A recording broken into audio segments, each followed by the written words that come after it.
मेरा प्रश्न है कि तीसरा जो गुणस्थान है सम्यक मिथ्यात्व, इसे जात्यंतर प्रकृति कहा है।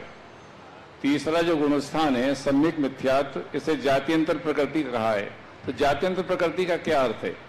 जात्यंतर का अर्थ है ना इस जाति की है ना उस जाति की है, उसे जात्यंतर बोलते हैं।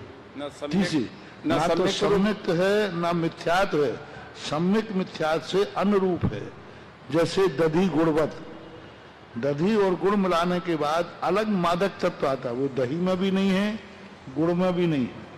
तो ये कहलाती जात्यंतर। दो वस्तुएं जब मिलती हैं अपना स्वरूप छोड़ करके एक नए स्वरूप में जब प्रकट होती हैं उसे जात्यंतर बोलते हैं।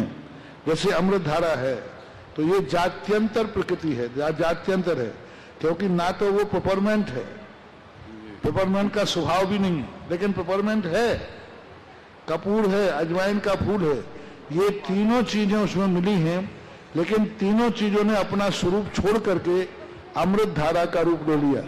अमृत धारा जब गर्मी चढ़ेगी तो अमृत धारा से शांत होगी, पेपरमेंट से नहीं होगी।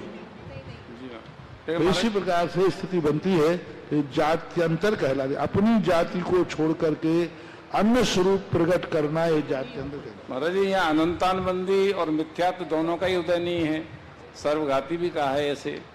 अनंतानुबंधी और मिथ्यात्व का उदय नहीं है यहाँ पर, दोनों नहीं है। जी महाराज जी, ना मिथ्यात्व का उदय है ना अनंतानुबंधी का उदय है, अप्रत्याख्याना वर्णी कर्म का उदय है।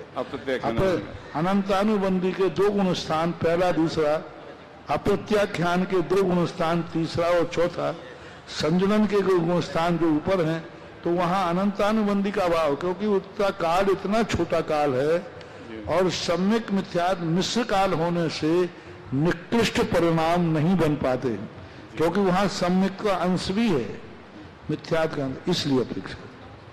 नमस्ते मन।